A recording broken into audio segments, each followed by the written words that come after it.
Hi മക്കളെ, 10th CBSE കുട്ടികൾ ഇതാ നമ്മുടെ ഫൈനൽ ബോർഡ് എക്സാമിന്റെ അവസാന നിമിഷത്തിലേക്ക് എത്തി നിൽക്കുകയാണ്. ലാസ്റ്റ് ടൈം റിവിഷനിലൂടെയാണ് നിങ്ങൾ പൊയ്ക്കൊണ്ടിരിക്കുന്നത് അല്ലേ? കേരളത്തിൽ പലയിടങ്ങളിലായിട്ട് നമ്മൾ സൈലം നടത്തുന്ന പല ഓഫ്ലൈൻ ക്ലാസ്സുകളിലൊക്കെ നിങ്ങൾ നേരിട്ട് വന്ന് ഒക്കെ നിങ്ങൾ പ്രിപ്പയർ ചെയ്തുകൊണ്ടിരിക്കുകയാണ്. അപ്പോൾ ഇനി ഈ ലാസ്റ്റ് മിനിറ്റിൽ നമ്മൾ എന്തൊക്കെ കാര്യങ്ങളാണ് നമ്മൾ മൈൻഡിൽ വെക്കേണ്ടതെന്നാണ്. ഇതുവരെ നമ്മൾ കുറേ എക്സാംസുകൾ എഴുതിയിട്ടുണ്ട്, അല്ലെങ്കിൽ നമ്മൾ സ്കൂളിലൊക്കെ പല ടെസ്റ്റുകൾ എഴുതിയിട്ടുണ്ടെങ്കിലും ആദ്യമായിട്ടാണ് നമ്മൾ മൊത്തത്തിൽ ഒരു ബോർഡ് എക്സാമിനെ ഫേസ് ചെയ്യാൻ പോകുന്നത്. അതിൻ്റെ റിസൾട്ടിൻ്റെ ഇമ്പോർട്ടൻസും നമുക്കറിയാവുന്നതാണ്.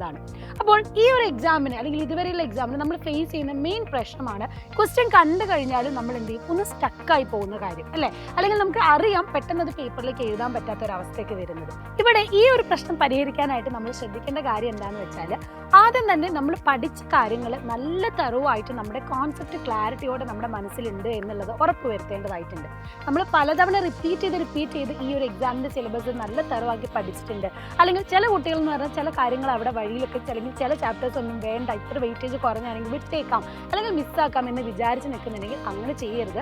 ബോർഡ് എക്സാമിന് ഓരോ ചാപ്റ്ററിൽ നിന്നും മിനിമം വെയിറ്റേജിന് ക്വസ്റ്റ്യൻസ് വരുന്നതാണ്.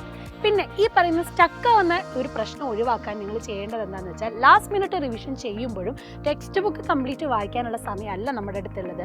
അതിന് പകരം നമ്മൾ ഏറ്റവും മിനിമം നോട്ട്സുകൾ അല്ലെങ്കിൽ നമ്മൾ പഠിക്കുന്ന ഇപ്പം നമ്മുടെ സൈലത്തിൻ്റെ ബാച്ചിലൊക്കെ കിട്ടുന്ന ഇൻസ്റ്റാലർ മൈൻഡ് മാപ്പ് ഒക്കെ വെച്ച് ഷോർട്ട് നോട്ട്സിലൂടെ പഠിക്കാൻ തയ്യാറായിട്ട് വേണം. കാരണം ക്വസ്റ്റ്യൻ കണ്ടാൽ അത് ഏത് ചാപ്റ്ററിൽ നിന്നാണ് മനസ്സിലാവാനും അതിൽ നിന്നും ആൻസർ ചെയ്യാൻ പറ്റുന്ന മിനിമം പോയിന്റ്സും നമുക്ക് അറിയുക എന്നുള്ളതാണ് പ്രധാനപ്പെട്ട കാര്യം.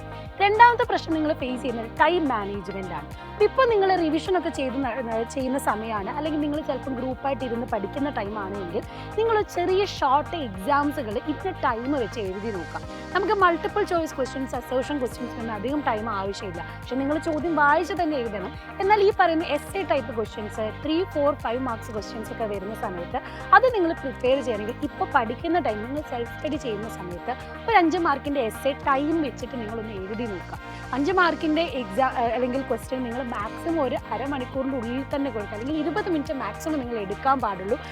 ഒന്നുകൂടെ ചോദ്യം എഴുതിയത് വായിച്ച് നോക്കാൻ മാത്രമേ എക്സ്ട്രാ ടൈം നിങ്ങൾ എടുക്കാൻ പാടുള്ളൂ. അപ്പോൾ അത് മനസ്സിലാക്കി തന്നെ എസ്സേക്ക് കൂടുതൽ ടൈം കൊടുക്കാൻ വേണ്ടിയിട്ട് മനസ്സിലാക്കുക. അത് എഴുതി തന്നെ പഠിക്കാനും ശ്രദ്ധിക്കുക. നമുക്കറിയാം നമ്മൾ സ്വന്തം പഠിക്കുന്നതിലും ഏറ്റവും നല്ലതാണ് നമ്മൾ മറ്റൊരാൾക്ക് പറഞ്ഞു കൊടുക്കുന്നത്. അപ്പോൾ സ്വന്തം പഠിക്കുന്നതിൻ്റെ കൂടെ തന്നെ നിങ്ങൾ സ്കൂളിൽ പോകുമ്പോൾ അല്ലെങ്കിൽ നിങ്ങളുടെ അടുത്തുള്ള വീടുകളിലുള്ള നിങ്ങളുടെ ഫ്രണ്ട്സ് ഉണ്ടെങ്കിൽ ഒന്ന് ഗ്രൂപ്പ് ഡിസ്കഷൻ നടത്തി നിങ്ങൾക്ക് അറിയാവുന്നതും അല്ലെങ്കിൽ അറിയാത്തതുമായിട്ടുള്ള കാര്യങ്ങൾ അങ്ങോട്ടും ഇങ്ങോട്ടും പറഞ്ഞും ചെയ്തൊക്കെ പഠിക്കുന്നത് കുറച്ചുകൂടെ നിങ്ങളുടെ മെമ്മറി പവർ കൂട്ടാൻ നിങ്ങളെ സഹായിക്കും. അതുകൂടാതെ തന്നെ നിങ്ങൾ വീട്ടിലിരിക്കുന്ന അല്ലെങ്കിൽ നിങ്ങളുടെ ഫ്രണ്ട്സ് അല്ലാതെ വീട്ടിൽ നിങ്ങളുടെ പാരൻസിനോടൊക്കെ ചില കോൺസെപ്റ്റുകൾ പറഞ്ഞു കൊടുക്കുക, അല്ലെങ്കിൽ ജസ്റ്റ് ഫാമിലി ഡിസ്കഷൻ്റെ ഇടയ്ക്ക് ഇന്ന കാര്യങ്ങളൊക്കെ ഒന്ന് ഡിസ്കസ് ചെയ്താൽ അതും നിങ്ങളുടെ മെമ്മറി പവർ ബൂസ്റ്റ് ചെയ്യാൻ നല്ലതാണ്.